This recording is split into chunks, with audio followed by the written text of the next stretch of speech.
30 editori sardi alla ribalta nelle 5 giornate in calendario al Lingotto Fiere con il programma 2023 promosso dall'assessorato regionale per lo slogan L'isola allo specchio. In uno stand istituzionale di 150 metri quadri la nostra proposta ha previsto un'offerta culturale in collaborazione con Fondazione Sardegna Film Commission e l'Associazione Editori Sardi per coniugare l'immaginario letterario, scenico e musicale dell'isola.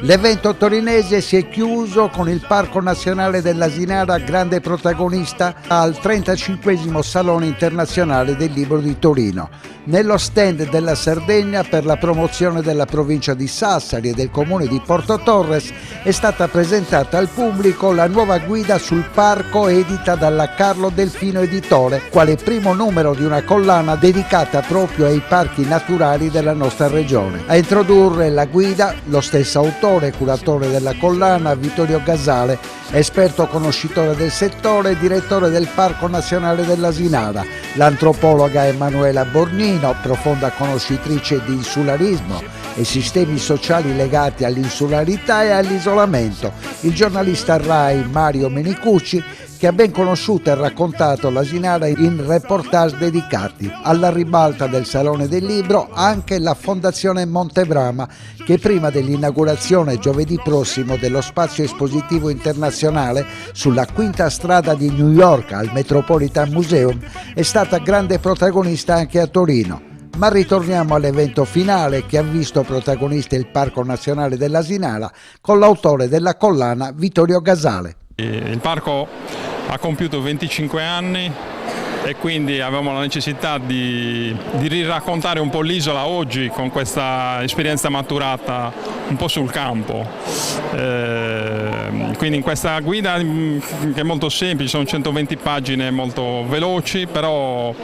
cerchiamo di raccontare un po' tutti i percorsi che sono stati fatti a partire dall'istituzione proprio dell'ente, degli strumenti di gestione più importanti come il piano del parco, i piani particolareggiati, i regolamenti,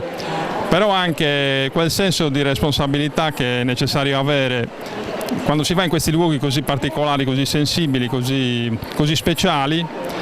dove noi ormai l'abbiamo nel nostro DNA, però ecco, con questo piccolo lavoro l'idea è un po' quella di cercare di comunicarle anche al visitatore che viene a visitare l'isola per una giornata, però quelle sensazioni, quel rispetto, quell'immersione che si deve a questa natura, a questa storia così unica, credo che sia importante averla conoscendo quegli elementi, quelle peculiarità che vanno appunto dalla flora alla fauna, però anche alle vicende storiche che interessano l'isola dal Neolitico sino ai nostri giorni. La prima guida che vede appunto Vittorio Gasale non solo come autore ma anche come curatore della collana. Siamo partiti dall'Asinara perché proprio qui oggi siamo presenti al Salone del Libro di Torino per una volontà politica sollecitata dalla casa editrice perché fosse presente qui al Salone del Libro di Torino il Parco dell'Asinara sostenuto dall'amministrazione provinciale e dal comune di Porto Torres. La collana prevede una serie di guide, come sapete la Sardegna ha diversi parchi a partire appunto dall'Asinara, quello vicino e quello di Alghero, ma noi pensiamo di fare proprio il giro in senso orario, per cui il prossimo parco sarà quello di La Maddalena, poi Tavolare e così di seguito tutti gli altri parchi.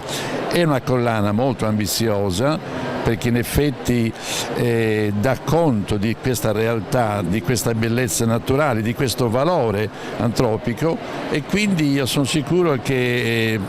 avrà un successo, ma prevedo anche in futuro di una traduzione in lingua inglese perché ormai i turisti hanno piacere di visitare l'isola ma soprattutto di avere anche un contatto diretto con queste bellezze naturali. È fondamentale direi in questo momento storico che stiamo vivendo con gli eventi anche atmosferici in Italia ricordarci che la responsabilità che gli esseri umani hanno nei confronti dell'ambiente è una responsabilità che si costruisce, una responsabilità storica. Il percorso che sta facendo l'ente parco dell'Asinara e in particolare l'isola dell'Asinara è un esperimento di responsabilità nei confronti dell'ambiente terrestre, nell'ambiente marino, ma anche nei confronti di tutte quelle comunità e dei visitatori che visitano quotidianamente ambiente l'Asinara. È un esercizio, dobbiamo rimparare, ricordarci che non abbiamo un rapporto con la natura, noi siamo natura, siamo l'Asinara, facciamo parte di questa grande famiglia del vivente che con gli eventi atmosferici degli ultimi giorni ha incominciato a risponderci alle nostre sollecitazioni, e quindi dobbiamo ritrovare un dialogo. Le popolazioni native del Pacifico hanno sempre avuto questo dialogo, continuano ad averlo, e allora lo spunto è quello: perché non imparare da storie e da saperi ecologici millenari come riattivare la comunicazione con l'ambiente per tutelare il nostro bellissimo Mediterraneo, le isole che abbiamo, i parchi naturali in Italia, e sviluppare questo senso di responsabilità che è anche una sensibilità nei confronti dei luoghi. Allora bisogna considerare, secondo me,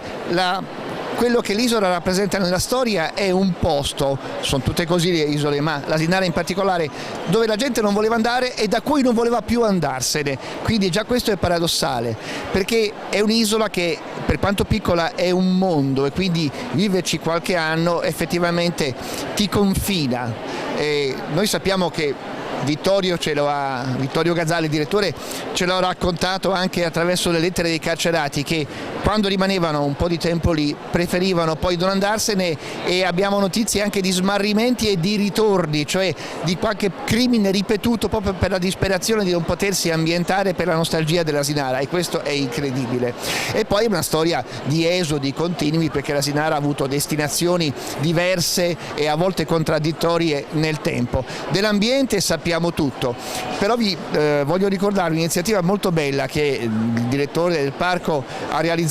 pochi anni fa, ed è quella di far mettere in musica le lettere dei carcerati dell'Asinara, lettere che non erano mai uscite perché gliele facevano scrivere e poi ovviamente non arrivavano a destinazione e venivano censurate. Quindi si tratta di lettere liberate messe in musica e che completano